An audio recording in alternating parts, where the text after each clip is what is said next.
Tu currículum no dice la cantidad de cafés que serviste mientras te sacabas la carrera. No cuenta la cantidad de biberones que calentaste mientras repasabas tus apuntes. No dice que cuando quieres algo, no hay quien te pare. En la Universidad Udima te ofrecemos una metodología online que encaja con tu ritmo de vida. Eres más de lo que se ve.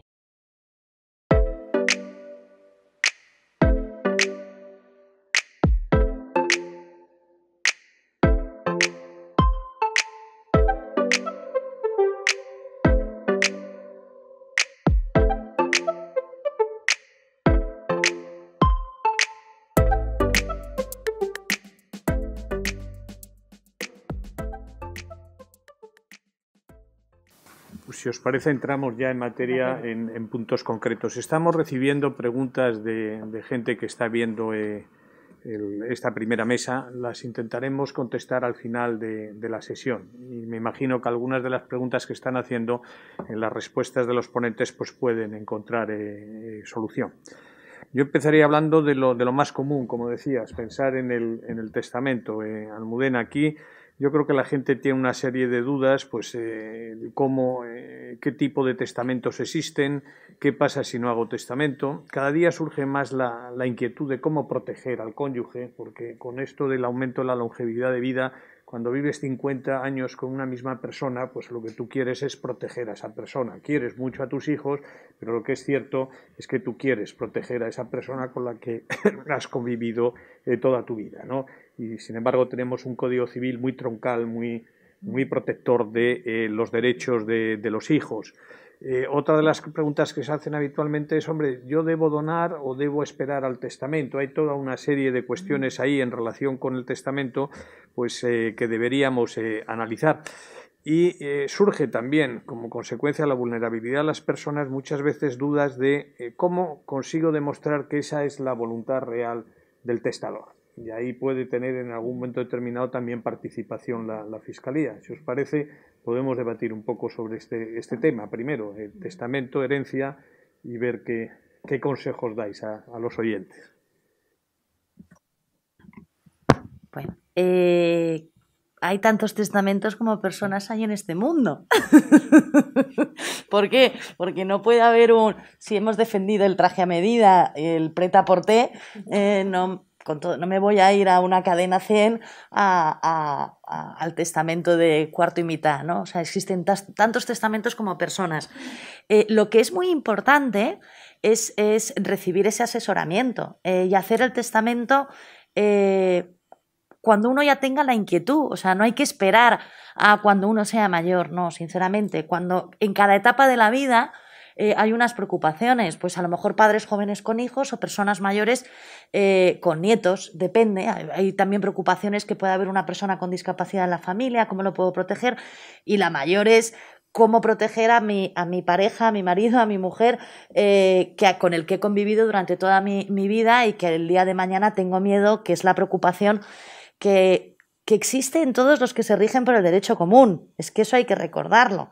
Esa protección de legítima de 2/3 existe en el derecho común, donde rige Código Civil, no en otros derechos civiles especiales, donde no existe tanta protección hacia los hijos. Mi recomendación es que acudan al notario, que se asesoren y que le expliquen cuáles son sus inquietudes. No voy a decir medidas concretas porque a veces uno dice una cuestión concreta y es como si vas al médico y le dices que te autodiagnosticas a ti mismo. No sé si me explico, no es bueno. El mensaje que tienen que recibir es: vayan al notario, por favor, para recibir ese asesoramiento y cuéntenle sus preocupaciones. A mí me ha pasado a día de hoy, siglo XXI, de familias que a lo mejor me han escondido la existencia de una persona con discapacidad cuando querían hacer testamento. Y en esa labor de rascar y de hablar con la persona, me he encontrado con que existía una persona con discapacidad y digo, no me lo escondan, es de las cosas más importantes que tengo que saber, ¿no? Donaciones, hay un dicho en un refranero español. El refranero español es muy sabio: Santa Rita, Rita, Rita, lo que se da no se quita, ¿no?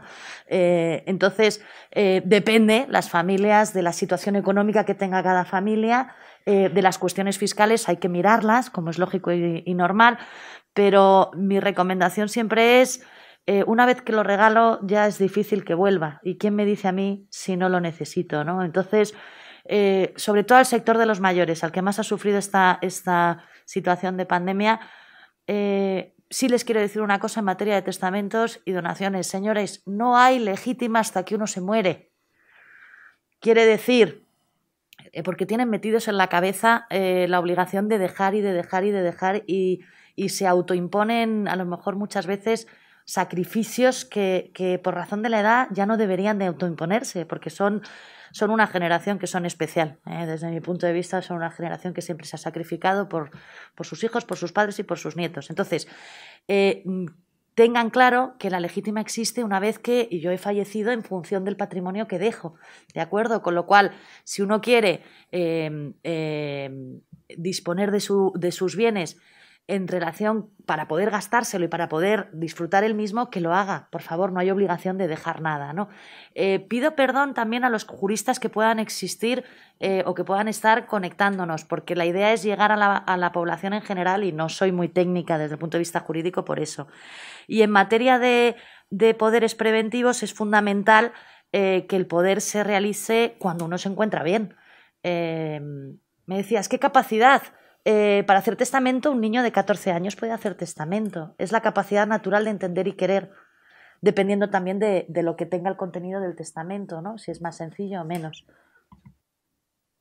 Yo solo quería añadir, porque efectivamente las funciones son las del notario, pero sí es importante también que cuando hagamos estas previsiones de futuro, que yo creo que tienen que ir cada vez a más y cada vez ser utilizadas por más personas.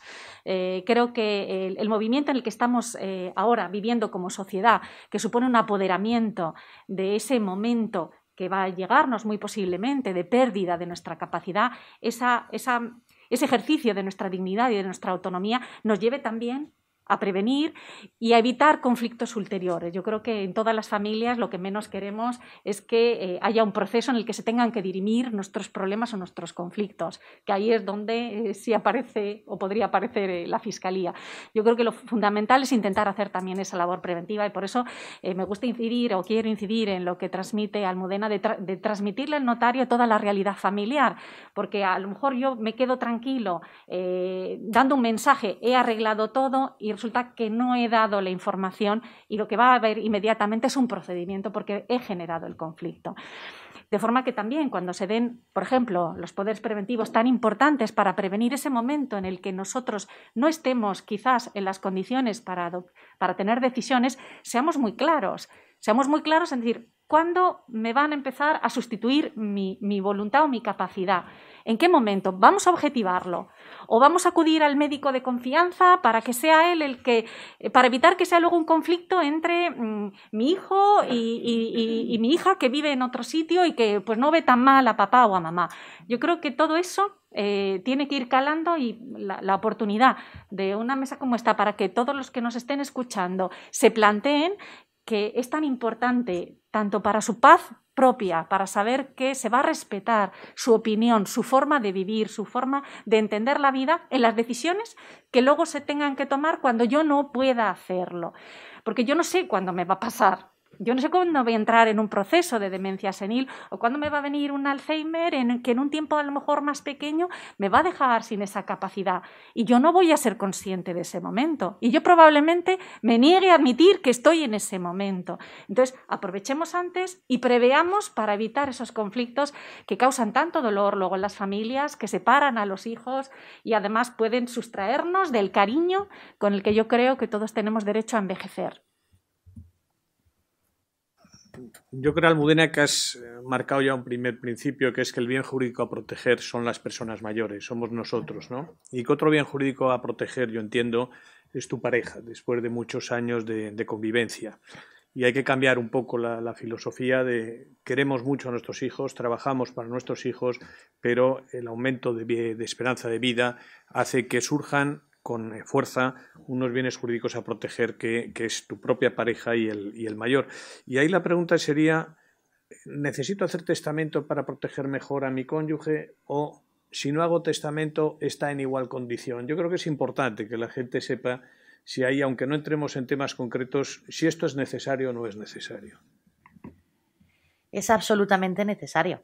Pero si uno hace si no hace testamento, si uno no hace testamento, la ley llama a lo que se denomina sucesión a intestato, sin testamento, es la sucesión legal, es la ley quien llama a quienes van a ser los futuros herederos y lógicamente en el rango number one, por decirlo de alguna forma, están los hijos, con lo cual si quiero proteger a mi pareja, a mi cónyuge, por supuesto debo de hacer testamento, es la recomendación más sabia que se puede dar. ¿Por qué? Primero, por cuestiones económicas, porque es mucho más económico. Un testamento es las cosas más baratas que hay en este mundo, es un documento sin cuantía absolutamente accesible para todos y con un gran remedio desde el punto de vista social, ¿no?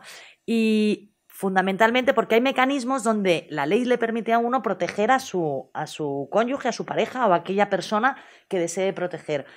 No quiero dar recetas, pero puedes hacer un usufructo, puedes hacer una sustitución fideicomisaria, puedes hacer un 831, que es una facultad de que el cónyuge sea el que distribuya el día de mañana la herencia.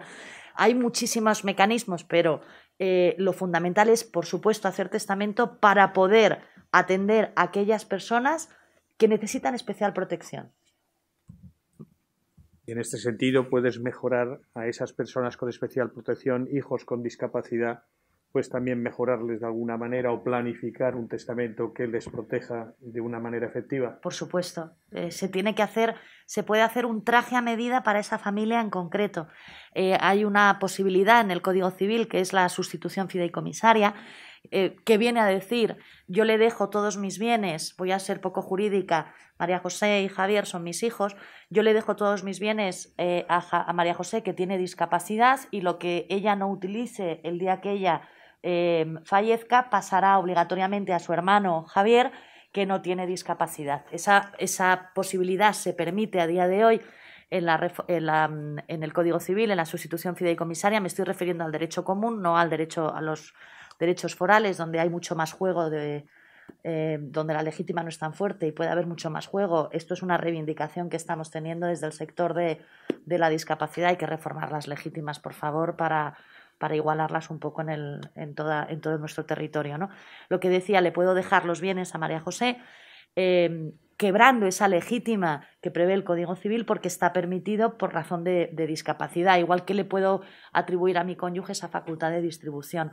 Al final he pecado de dar alguna herramienta y alguna indicación, que no lo quería, pero la mayor indicación que les puedo dar es: acudan al notario más cercano, a su notario de cabecera, como el médico de cabecera, para que les dé la receta más adecuada para su caso concreto, contándole, como decía María José, todas las circunstancias de la persona, ¿no? María José, antes cuando yo preguntaba qué actuaciones generales se pueden tomar en defensa de los mayores, de saber que la voluntad suya es la que ellos han manifestado, lo que es cierto es que a medida que nos vamos haciendo más mayores, pues hay más dependencia, hay más vulnerabilidad. Podríamos acercarnos al notario, que es el primer control de legalidad, y de tomar una serie de decisiones, pero que luego sean cuestionadas por algún miembro de la familia. ¿Ahí tiene algo que decir o hace algo la Fiscalía? Hombre, evidentemente, cuando yo puedo disponer una determinada forma, como quiero que se me proteja, puedo disponer que se instaure una curatela o que me atiendan simplemente mediante una guarda de hecho y decir quién quiero que sea la persona que se ocupe de mi persona o de la administración de mis bienes. Yo puedo, con toda autonomía, y además me parece que debemos hacerlo, cuanto más dejemos por escrito de qué es nuestra opinión, más fácil será para el que la tenga que interpretar ante una natural discrepancia entre los hijos o los familiares o los allegados que le estén atendiendo. Lo normal va a ser, y además yo creo que estamos en un momento de cambio, lo normal va a ser que se desjudicialice un poco toda esta cuestión y que sea pues la sociedad, nuestras familias, las que se ocupen de nosotros cuando no podamos, y que vivamos con una guarda, es decir, con alguien que nos ayude ayude en tema, la asistencia esa primero que necesitamos, que es a lo mejor ayudarnos al vestido, a la comida diaria, esa primera necesidad en la que vamos a tener esa merma, alguien que nos ayude un poco a encauzar, pero luego, pues si eso va progresando, efectivamente puede dar lugar a esas discrepancias, y cuando haya una discrepancia entre decisiones de distintas personas que están colaborando en esa guarda familiar, pues evidentemente tendremos que acudir a un proceso judicial para dirimirlo al no estar de acuerdo. Por tanto, la Fiscalía ahí, evidentemente, es una oficina más dentro de esta oficina amable. A ver, no es una oficina amable, es que con esa capacidad con la que les explicaba, que vela por los derechos, pues es una oficina abierta, y hasta ahora tenemos hasta una dirección de mail en todas las provincias de España. En todos los lugares donde hay una fiscalía hay una sección especializada que puede atender todas esas quejas. Pues yo no estoy de acuerdo con cómo mi hermana atiende a mamá, porque me parece que no la lleva suficientemente al médico, porque yo a mamá la veo que se está deteriorando y no la está llevando al médico. Para eso está también la fiscalía, porque eso nos está transmitiendo que hay una divergencia en cómo se está ejerciendo la guarda por una persona con respecto a una persona sobre la que hay una presunción que a lo mejor le está empezando a faltar la capacidad para poder tomar decisiones, que sería la de autoprestarse la asistencia sanitaria. Bueno, pues eso da lugar a llamadas, faxes. Diariamente se atienden cientos de consultas de este tipo, y la Fiscalía es un sitio más, como también lo puede ser acudir al ayuntamiento, porque las unidades de trabajo social del ayuntamiento también van a ofrecer asesoramiento. Yo creo que el Estado en sí tiene la capacidad de prestar ese asesoramiento, pero a lo mejor es que es desconocido por las personas, y nos vamos teniendo ese problema, se va creando cada vez más grande, y podemos acabar en una situación de riesgo de no acudir a pedir esa ayuda. Entonces, importante, reconduciendo a lo que tú transmitías, claro, importante es dejar expresado cómo queremos vivir, y segundo, que si hay una discrepancia entre quienes nos atienden, desde luego, si ya hemos ido a un sistema más rígido de representarnos, estará todo un poco ese ámbito más encauzado, pero yo creo que estamos tendiendo al revés, a que seamos cada vez más autónomos y que seamos nosotros los que determinemos cómo queremos vivir, y que nos apoyen los que queremos que lo hagan, que es la persona a quien más quiero, con quien más he vivido o con quien más sintonizo en mis decisiones vitales. Y dejarlo por escrito, desde luego, ayudará mucho en el caso de que haya ese conflicto, que indudablemente se dirime en los tribunales. La Fiscalía puede ser quien lo canalice directamente a los tribunales, o bien considerar que no es oportuno, y son los particulares directamente, ese hijo o esa hija que no está de acuerdo, el que vaya a los tribunales. Pero el fiscal será siempre parte. El fiscal será siempre parte cuando haya un interés a tutelar, como puede ser en una persona que tenga una duda sobre su capacidad. Entonces, nos aconsejas, María José, que nos anticipemos desde el punto de vista jurídico para regular futuras situaciones de posible discapacidad. Y en este sentido, ¿qué son los poderes preventivos y los poderes generales que habláis los notarios, y cuáles son las diferencias entre unos y otros, y si hay que hacerlos? Yo quería, antes de nada, cuando has comentado lo de la voluntad, ¿no? Es muy curiosa, así como antes he dicho, vulgarmente, porque cualquier jurista me cortaría la cabeza, que la legítima no existe hasta que uno fallece, para incentivar a esos mayores a que, por favor, no pasen necesidad ni penuria, y que no tienen obligación de dejar nada. Sin embargo, por contra, en los hijos la idea de la legítima existe, parece, desde que nazco, es decir, la obligación que tienen mis padres de dejarme algo, ¿no? Que es una cuestión curiosa, ¿no? Que exista diferente perspectiva. Y en cuanto a la voluntad, a mí es una cosa que también me cuestionamos, la voluntad de nuestros mayores muchas veces cuando no coincide con la nuestra. Yo no estoy diciendo que, claro, porque desde el punto de vista de fiscalía o judicatura o la función reparadora, se ven los casos en los que existe a lo mejor abuso, engaño o quebranto de la voluntad. Pero claro, gracias a Dios no se ven los millones y millones de casos que se solucionan por la labor preventiva que realiza el notario. La primera cosa que hacemos siempre a la hora de hacer testamento o poder preventivo es hablar a solas con las personas que lo quieren hacer.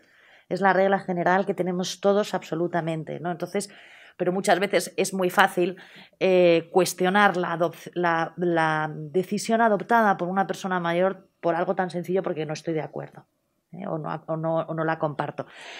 Retomando la pregunta, ¿qué es un poder preventivo? El poder preventivo es aquel instrumento que autoriza a otro a actuar en mi nombre cuando yo no tengo esa posibilidad de actuación. Es un poder, lo resumo de forma no jurídica, siempre doy una recomendación o varias. Primero, que se fije muy bien cuándo va a comenzar la posibilidad de ejercitar o de utilizar ese poder. Bien por el médico de cabecera, bien por 2 médicos independientes, bien por una persona de mi confianza o por el propio notario, depende, ¿no?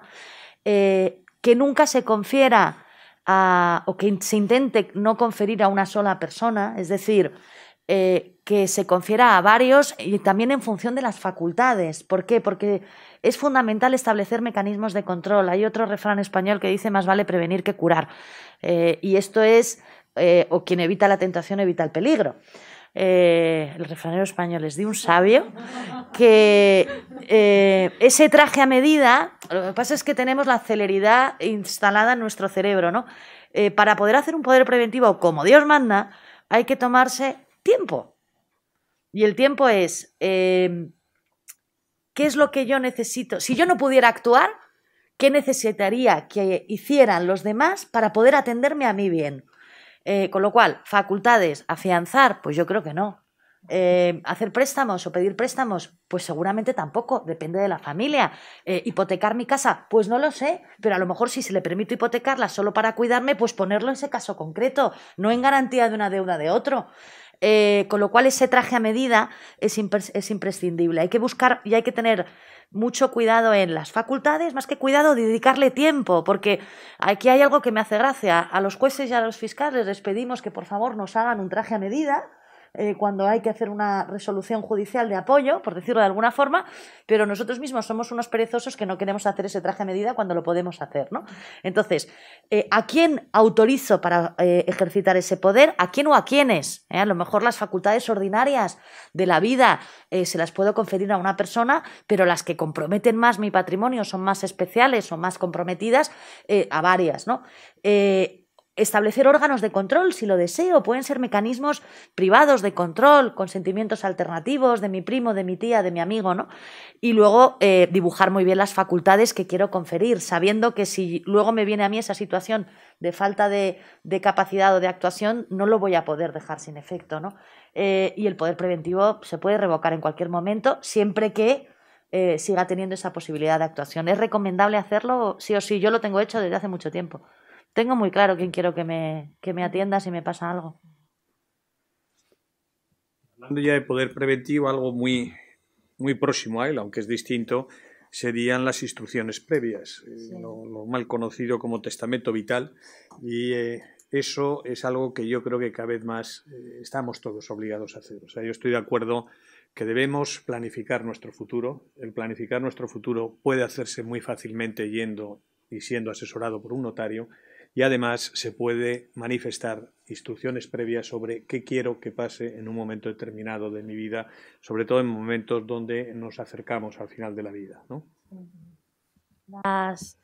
Las voluntades médicas anticipadas, tenemos tanta influencia, igual que por desgracia la Fiscalía la identifican con Perry Mason, las películas americanas, ¿no? El fiscal investigador, cuando sinceramente el corazón de la Fiscalía es justamente la defensa que ejercita la Fiscalía Civil, de protección y defensa de las personas mayores. Nos pasa lo mismo con el testamento vital. O sea, el testamento vital es en realidad la voluntad médica anticipada. Este tipo de documento va dirigido hacia el ámbito médico, sanitario. Hay que tener en cuenta que hay 17 legislaciones en esta materia y son diferentes en los diferentes territorios, en las distintas comunidades autónomas, pero con carácter general lo que permiten es hacerlo de diversas formas. Una de ellas es la notarial y es aquel documento que va dirigido al ámbito médico para decirle si me encuentro en una situación en la que no pueda tomar decisiones por mí misma y siempre tengan en cuenta que cualquier tratamiento médico, si yo puedo tomar mi decisión, me lo pedirá a mí el consentimiento de la autoridad médica, pero si no, acudirá aquel que haya designado yo como representante del ámbito médico. Tiene que ser, lógicamente, alguien que te conozca y que sepa tus valores, tu experiencia de vida y tus ideas, ¿no? Y por otro lado, lo que le indicas es si quieres que se te apliquen tratamientos paliativos del dolor en esa situación en la que te encuentras terminal, que sean tratamientos paliativos, aun cuando puedan acortar la vida, es lo que se denomina esa recepción de tratamientos paliativos ordinaria, y por otro lado también evitar el ensañamiento terapéutico, que eso también es fundamental. Y es aquí donde se tienen que dar recomendaciones del estilo donación de órganos, relativas también, por ejemplo, a las instrucciones en relación a mi entierro. La gente tiene la manía de intentar hacerlo en el testamento y le digo, pero es que el testamento no se va a conocer hasta 15 días después de que usted fallezca, porque no se pide copia hasta 15 días después del fallecimiento. Entonces, en el testamento no es donde hay que poner instrucciones sobre mi entierro, es en el documento de voluntades médicas. Además, lo interesante es que hay un registro específico. Exacto. Que eso permite que si nos pasa algo y no tenemos a nadie de nuestro entorno alrededor para sustituirnos en esa toma de decisiones, a veces los accidentes impiden ponerse inmediatamente en contacto con la persona que esté, pero al menos ahí sabemos cómo es esa persona, ¿no? Yo creo que es facilitar esta información. De alguna manera está todo dentro de la misma idea. No se trata de desterrar ese paternalismo y que sea otra persona la que nos sustituya en cómo queremos hacer las cosas.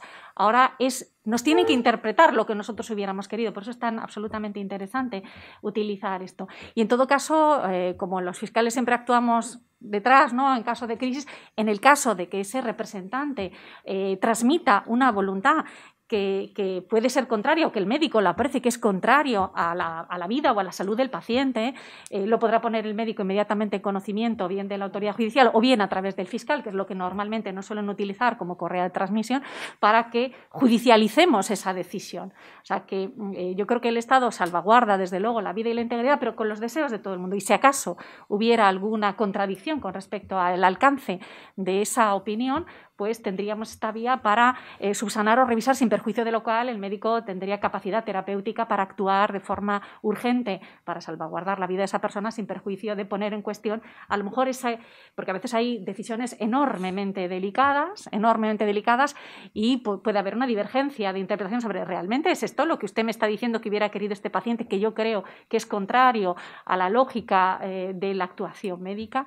Bueno, pues de nuevo incidir en la importancia de dejar nuestra opinión a modo, eso, es un testamento vital, cómo queremos ser tratados, que también tiene una incidencia muy importante y que provoca muchas dudas en el entorno sanitario. De ahí que la coordinación de las fiscalías también vaya con los equipos de los hospitales, porque a veces, pues bueno, simplemente una llamada ayuda a canalizar un poco, a escuchar a los familiares, antes de, desde luego, judicializar es lo último siempre, pero que sepan ustedes que también incluso si hubiera alguna duda sobre si esa decisión está contraviniendo mis deseos o contraviene una lex artis, también podría ser objeto de una revisión.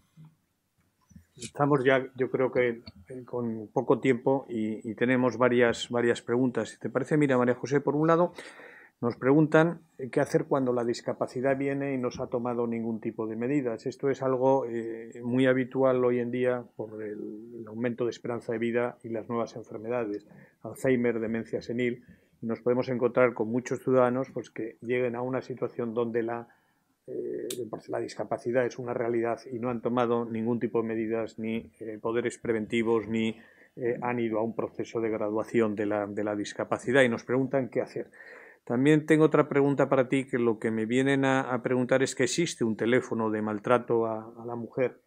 ¿Y por qué no hay un teléfono del maltrato a las personas mayores, ¿no? O si hay alguna posibilidad de incentivar este tipo de cosas. Hay algunos que preguntan si los hijos tienen la obligación de cuidar a los padres. Es una obligación natural, pero yo creo que desde el punto de vista jurídico preguntan qué obligaciones hay y si se puede reclamar responsabilidades jurídicas como hijos, ¿no? Esto es lo que hay con respecto a Fiscalía y con respecto a Almudena. Me dicen que, aunque no quieras dar opiniones sobre cómo testar, si pudiéramos dar algún elemento básico, yo lo que me conformaría es que nos dijeras cuál es el testamento común que se hace en territorio común, porque lo que es cierto es que tenemos regímenes forales propios en muchas comunidades autónomas, pero donde mayor incidencia tiene es el régimen común y cuál es el testamento común que se hace en régimen común. Y preguntan también que si puede no cumplirse la voluntad del testador, parece ser que no, que hay que cumplirla, pero ¿y qué se necesita para inhabilitar a una persona? No sé bien por qué dentro de alguna pelea familiar y que si tiene alguna relación con el testamento. No acabo de concretar bien la pregunta, pero bueno, yo os diría esto. Básicamente, ¿qué hace aquella persona que se encuentra con una discapacidad ya de facto, con una persona mayor? Y en tu caso, pues danos alguna pauta de cómo testar. Para hacernos la idea, sería casi la última intervención, ¿verdad, Javier? ¿Piensas de que a lo mejor nos dé tiempo? ¿Tenemos hasta qué hora? Hasta 1:30, pues estamos acabando. Se me ha pasado rápido, ¿eh? Sí, bueno, hemos aburrido. Espero que también... Al menos a mí no. Se nos ha pasado rápido a todos, pero espero que también a quienes nos siguen, que siempre el formato online es menos... No tenemos ese enganche visual con los ojos como con los que están aquí presencialmente, que hace más fácil siempre. Con respecto a lo primero, lo que tendría que decir es que, como todavía no he tomado posesión, desconozco las realidades en el resto de territorios, pero en la comunidad autónoma de la que procedo profesionalmente sí que hay un teléfono de atención a mayores. Con lo cual, una de las primeras cosas que tendré que observar en esas funciones que les transmitía de coordinar y que haya un principio de unidad de actuación y que todo ciudadano en todos los puntos de España tenga la misma asistencia, va a ser también revisar ese extremo, porque me parece de extraordinario interés y me consta como los compañeros de Sevilla, donde yo he estado trabajando hasta hace nada, tienen una coordinación habitual con estos teléfonos de atención al mayor que les permite, pues a través luego de trabajadores sociales o, insisto, a veces a través de la UFAM, de la Unidad de Policía Nacional destinada a atender a las familias, comprobamos situaciones que nos llegan a través de ese teléfono que normalmente siempre suelen ser situaciones alarmantes, ¿no? Ese teléfono pues, se hace cuando alguien está muy preocupado de que puede haber un accidente por la situación de una persona. Con respecto a la obligación de cuidar, claro que sí, y ahí me sale la vena, esa otra cara, la del fiscal con toga. Claro que hay una obligación ética, por supuesto, esto lo sabemos todos, los hijos, los ascendientes, los descendientes, los hermanos, los vecinos y todo profesional que atiende, que conozca una situación de riesgo de una persona, está obligado éticamente, eso lo entendemos todos, ¿verdad?, a ayudar personalmente si puede y si no a invocar o a pedir la ayuda que sea necesaria. Pero además esta obligación legal existe a un nivel legal necesario y hay una obligación de velar, dar el sustento y de procurar la atención sanitaria cualificada para el cónyuge, ascendientes y descendientes. Y eso da lugar, en el caso de que se falte flagrantemente a ello, a unas diligencias penales. Es un delito, hay que decirlo, que es un delito de abandono de familia, el dejar de prestar esa necesaria asistencia. Igual que también un profesional al que se le presente un caso urgente también puede incurrir en responsabilidad penal de denegarlo. E insisto, cualquier persona, porque la omisión del deber de socorro es otro delito y nos incumbe a todos cuando sabemos que una persona está en un peligro manifiesto y grave, el socorrerlo personalmente si no hubiera riesgo para nuestra integridad o canalizarlo a través de quien lo tiene que hacer. Dicho esto, que evidentemente, pues claro, el derecho penal existe para cuando no funciona lo más elemental y cuando tenemos, son, digamos, lo último a lo que acudimos. ¿Con eso no solucionamos nada? Por supuesto que no, pero el derecho penal existe solo para decir hay un límite a las cuestiones. Pero a veces esas diligencias penales o esa denuncia que nos pone un vecino diciéndonos que el vecino de arriba, pues hace tiempo que no lo veo, mira que todos los días le veía salir con su bolsita a comprar el pan, pero yo ahora no le veo y no oigo nada, o oigo ruidos raros de que se caen cosas. Nos llegan de 1000 puntos, informaciones sobre situaciones que se han ido deteriorando. ¿Por qué? Porque el tejido no ha funcionado. Bien porque no se tiene. A veces yo creo que en la vida hay gente que tiene la suerte o la posibilidad de envejecer rodeado de las personas que quiere y con la atención adecuada, pero hay veces que eso no ocurre, que estamos solos y que nos sobreviene una enfermedad mental, nos hace que no nos demos cuenta de nuestra situación de peligro y que insistamos en hacer la comida y en dejarnos el cazo hirviendo, con un riesgo evidente de explosiones que a veces se producen y entonces los vecinos acuden a la policía y nos llega a la fiscalía de cualquiera de las maneras, insisto, puede ser por el propio hijo que está preocupado y que nos llama a veces desde Canadá diciéndonos es que mi padre no me coge el teléfono. La red social, gracias a Dios, funciona y nos llegan a fiscalía o informaciones sobre una situación de desamparo. Y esa es una situación de desamparo que obliga a los poderes públicos a actuar. ¿Qué vías hacemos? Muy breve la pincelada, pero sí quería que supieran que cuando ocurre esto pueden acudir, insisto, al trabajador social de su ayuntamiento más cercano, pueden llamar a la policía, que tiene también esa función de ayuda al ciudadano, pueden llamar a la fiscalía y se comienza a articular toda una serie de actuaciones tendentes a verificar si eso es así y si hay esa situación de riesgo. Porque si hay una situación de riesgo en una persona, ya sea sanitario, ya sea por su propia imposibilidad de vivir solo, se pueden hacer intervenciones de urgencia incluso para llevar a esa persona a un centro residencial, a un internamiento sanitario si es necesario o a realizar la intervención que necesite esa persona. Pero ese ingreso no se hará por la Fiscalía ni por un juzgado. Eso sí es urgente, quien lo dictamina es un médico. Entonces, lo que quiero transmitir es que lo que se hace es verificar la situación. Con un apoyo familiar, con un apoyo de la trabajadora o el trabajador social del ayuntamiento, se puede organizar esa atención domiciliaria, se va a hacer. Solo las situaciones que sean muy graves y que peligre la integridad física o psíquica de esa persona, las que pueden determinar que con el debido control judicial se organice todo un dispositivo que, velando siempre por su dignidad, pero le permita estar en el entorno adecuado para su protección. Son las situaciones extremas, pero es necesario articularlo. Existen protocolos de funcionamiento para que se pueda realizar primero la valoración, si es posible por su médico de atención primaria, el médico que lo conozca, que le conozca a esa persona como paciente, que puede informarnos cómo está y si efectivamente está indicado médicamente proceder a un ingreso en un recurso sociosanitario para su debida atención. Pero, insisto, yo creo que lo fundamental es darle la vuelta a donde tenemos que estar. Como sociedad lo que necesitamos es que operen nuestras funciones ordinarias de familia o vecinos, que sean los que ejerzan esa guarda y que como Estado seamos capaces de dar el apoyo para que estas personas que ejerzan la guarda, de hecho, tengan los procedimientos ágiles y necesarios para poder adoptar aquellas decisiones que necesiten un control, una supervisión judicial, claro está. Eso es importante saber que siempre va a existir una supervisión si es necesario. Pero estamos en un momento de cambio legislativo muy interesante que yo creo que nos va a permitir llegar hasta ese extremo.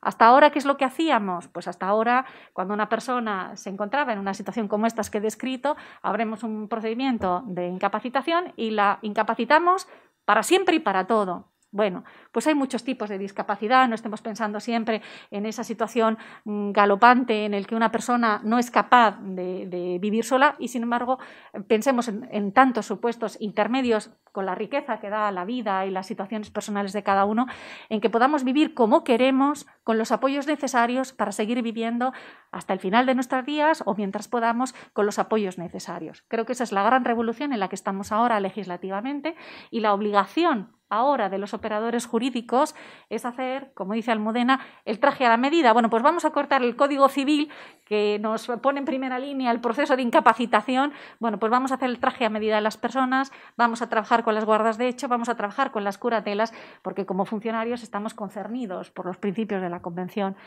de Derechos con Personas con Discapacidad y vamos a transportarlos a nuestra legislación mientras el legislador acaba por sacar adelante un proyecto en el que estamos todos muy comprometidos, concernidos y que deseamos todos incorporar la experiencia profesional del tiempo que llevamos trabajando en el sector de la discapacidad. En línea con lo que dice María José, yo creo que los oyentes un dato a conocer. En España tenemos 4,5 millones de personas que viven solos. Por lo tanto, es muy importante ese civismo solidario de anticipar y decir a la Fiscalía de posibles situaciones donde esas personas pudiesen encontrarse en un momento de vulnerabilidad. Y nos preguntaban también cómo actuar cuando una situación de facto de que me encuentro con una persona pues, que tiene Alzheimer, que tiene demencia senil y no hemos tomado ninguna medida y me convierto en un guardador de hecho. ¿Y qué es lo que debo hacer o cómo funciona eso? Bueno, para suscitar cualquier duda, vamos a ver, para la atención ordinaria no necesito nada, en absoluto, no necesito nada para atender las necesidades más ordinarias. Cuando necesito apoyos tendrá que acudir a un procedimiento judicial, y para eso, evidentemente, y además ya no lo he comentado, pero es importante en este mundo hoy día decir que todas las fiscalías, no se lo he dicho antes, en la web de fiscal.es están los correos electrónicos y los teléfonos de todas las fiscalías de España. Yo puedo necesitar, porque precise hacer un acto de administración de los bienes de esta persona, pues necesitaré evidentemente un complemento a esas funciones que tengo ordinariamente. A lo mejor hay que alquilar o vender alguna propiedad. Claro, tengo que acudir al juzgado evidentemente porque yo no tengo esa capacidad para hacerlo, porque soy simplemente la persona que le apoya, la que está viviendo con ella y la que está subvirtiendo sus necesidades. O sea, que habrá determinados procedimientos en los que necesite acudir al juzgado para complementar y poderle dar ese apoyo a la persona que está en esta situación, y para eso, desde luego, las fiscalías son un punto de información importante. Nos permite así valorar la situación. El guardador, de hecho, existe desde siempre. Lo que pasa es que, como somos tan tradicionales, estábamos usando solo las figuras del derecho romano y la guarda, de hecho, se había quedado ahí, pero con una pequeña regulación en el que le reconoce casi unas funciones y hasta un derecho a ser indemnizado como un tutor. Yo creo que es una figura a explotar, pero eso sí, siempre que seamos ágiles en regular estos otros procedimientos que complementen esas necesidades que tendrá el guardador para poder actuar más allá de lo que es atender las necesidades ordinarias. Un consejo sobre cómo testar, o cuál es el testamento más habitual que hace la gente. El mayor consejo que puedo dar, a ver, es que necesitamos esos trajes a medida. Yo lo entiendo, que no hay recetas mágicas. Yo recomiendo, si me preguntas, ¿qué recomendaste a tus padres? Yo les recomendé la figura del 831, la posibilidad de atribuir al cónyuge supéstite la posibilidad de distribuir los bienes entre los futuros hijos y quedarse el cónyuge supéstite con la administración de todos los bienes en tanto en cuanto continúa, porque eso se puede dar durante toda la vida del supéstite. Lo más común que se da es lo que todo el mundo llama el uno para el otro y después para los hijos, que es que en territorio común eso no es así, en realidad, que hay que tenerlo en cuenta. Entonces, mi recomendación básica es: acudan al notario más cercano, al de su confianza, a su notario de cabecera, y si no conocen ninguno, miren en su página web notariado.org y seguro que ven el que tienen más cerca de su casa, y planteen las entretelas de su vida al notario correspondiente y sobre todo sus preocupaciones, pero no solo con el testamento, que es la manía de dejar todo atado para cuando yo fallezca. Preocúpense del día de hoy, es decir, de que puedo tener una merma en mis capacidades. El Alzheimer se detecta con muchísima antelación hoy en día. Uno va viendo si va teniendo esa necesidad de apoyo en su día a día, ¿no? Y configuren ese poder preventivo que es fundamental, teniendo en cuenta que es una medicina preventiva que es imprescindible, pero que hay que establecer mecanismos de control siempre, porque son necesarios, porque prevenir es curar, lo he dicho anteriormente. Todos somos capaces de todo, hay que partir de esa premisa, y el hecho de establecer mecanismos de prevención no significa que desconfíe de mis hijos o de mis familiares, sino que les evito esa tentación de que el día de mañana puedan establecer o puedan llegar a hacer algo de lo que no deberían hacer, ¿no? Entonces, mi recomendación: acudan al notario más próximo. Les va a hacer el prêt-à-porter más maravilloso para su familia y para sus necesidades.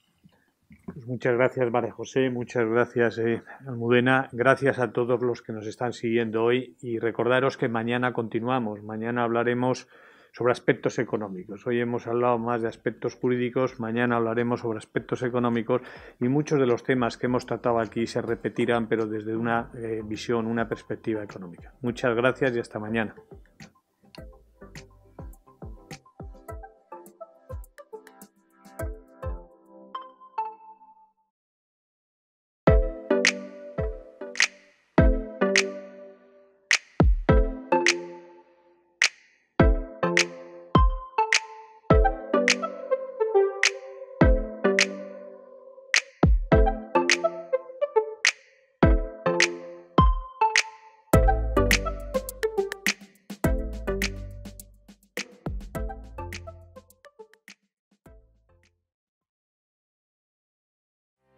Bienvenido a 60 y mucho más. Has llegado a tu nuevo punto de referencia, tu sitio.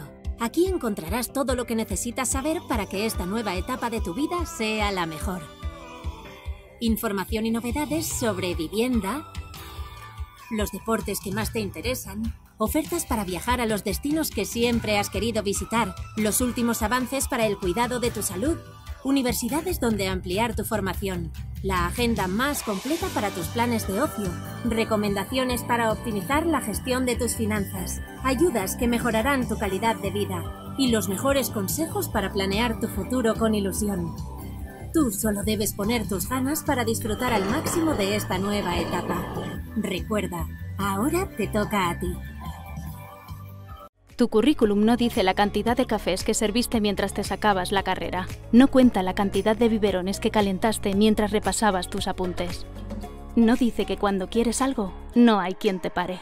En la Universidad Udima te ofrecemos una metodología online que encaja con tu ritmo de vida. Eres más de lo que se ve.